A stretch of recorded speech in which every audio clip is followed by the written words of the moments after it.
ଜାତିର ପିତା ମହାତ୍ମା ଗାନ୍ଧୀଙ୍କ ଡାକରାରେ ଅନୁପ୍ରାଣିତ ହୋଇ ଗାନ୍ଧୀଜୀଙ୍କ ଦାଣ୍ଡି ଯାତ୍ରାରେ ପ୍ରତିଧ୍ୱନି ଦେଶର ବିଭିନ୍ନ ରାଜ୍ୟରେ ଶୁଣାଯାଇଥିଲା। ଓଡ଼ିଶା ଏକ ଉପକୂଳବର୍ତ୍ତୀ ଅଞ୍ଚଳ ହୋଇଥିବାରୁ ଲବଣ ସତ୍ୟାଗ୍ରହ ଦ୍ୱାରା ବିଶେଷ ଭାବରେ ପ୍ରଭାବିତ ହୋଇଥିଲା। ଇଞ୍ଚୁଡ଼ି ଆଦି ସ୍ଥାନରେ ଆଇନ ଅମାନ୍ୟ ଆନ୍ଦୋଳନ ବିଶେଷ ଭାବରେ ସକ୍ରିୟ ହୋଇଥିଲା। ସତ୍ୟାଗ୍ରହୀମାନେ ଲୌହ ସ୍ତମ୍ଭ ବାହିନୀ, ପତିତ ବାହିନୀ ଓ ଆଦି ବିଭିନ୍ନ ଭାଗରେ ବିଭକ୍ତ ହୋଇଥିଲେ। पुरी जिले में पंडित नीलकंठ दास जगन्नाथ रथों नेतृत्व में लवण सत्याग्रह आरंभ होता। 1930 मे 21 तारीख में स्थानीय संग्रामी और सत्याग्रही आंदोलन 94 वर्ष पूर्ति अवसर में राज्य सूचना और लोक संपर्क विभाग और उत्कल संग्रामी स्मृति समिति पक्षर अस्तरंग कुहुड़ी 94तम लवण सत्याग्रह स्मारकी महासमारोह पालन हो जाइछि। 94 वर्ष पूर्ति अवसर में प्रत्युषरू रामध्वनि परिवेषण करा सह एक शोभायात्रा अस्तरंग ब्लॉक छकरू कुहुड़ी पर्यंत होइतिला। कुहुड़ी संग्रामी संपर्क में तथ्य रखी संग्रामी मानक साहस, बलिदान और देश प्रेम अनन्य और अविस्मरणीय बोली अतिथि कहिथिले।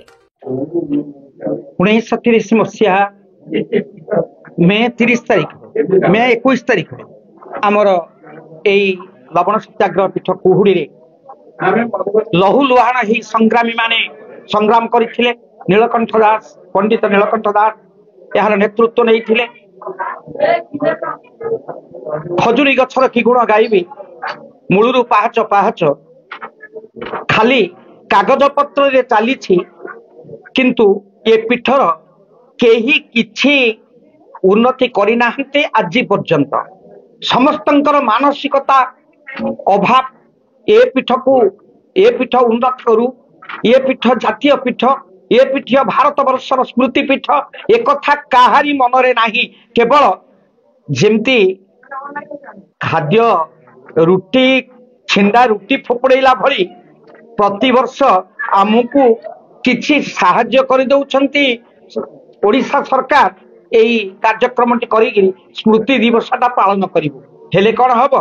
कर्पूर तो उड़ी गलानी। एई छिंडा कना को कामुड़ी धरी आमे बसिछु देखिबु जे सेमिति कौनसी नीलकंठ दास भली महात्मा गांधी भली को दिव्य पुरुष जन्म नेबे जे ये पीठर उन्नति करिवे एवं समग्र भारत वर्ष रे साधारण लोकंग उपरे सर्वनिम्न लुण समस्तंकर खाद्य किंतु से समय जिजिया कर जेतबेले बसिला ब्रिटिश सरकार विरुद्ध रे जातिर जनक महात्मा गांधी लवण सत्याग्रह आंदोलन आह्वान देते। से आह्वान अंश विशेष होउची पुरी जिलार अस्तरंग लवण सत्याग्रह पीठ कुहुड़ी। कुहुड़ी ठारे 1930 मसीहा मई 21 तारीख दिन प्रत्युषरू लवण सत्याग्रह करा जाइतिला, लवण भंग करा जाइतिला। पंडित नीलकंठ दास नेतृत्व एवं आम अंचलर जननायक समाजसेवी विशिष्ट गांधीवादी नेता स्वर्गत पूर्णानंद स्वाई ए अंचलर विशिष्ट शिक्षाविद एवं प्रथम सत्याग्रही स्वर्गत मधुसूदन मिश्र नेतृत्व रे यही कुहुड़ी माटी संग्रामी पीठरे लवण सत्याग्रह अनुष्ठित होता। लहू लुह ढाली संग्राम करथिले ए अंचलर विकास पई से स्मृतिराजी को बजाय रखिबा पई दीर्घ 94 वर्ष होला। कोणार्करू प्रकाश कान्नी रिपोर्ट, एचआर टीवी ओडिया।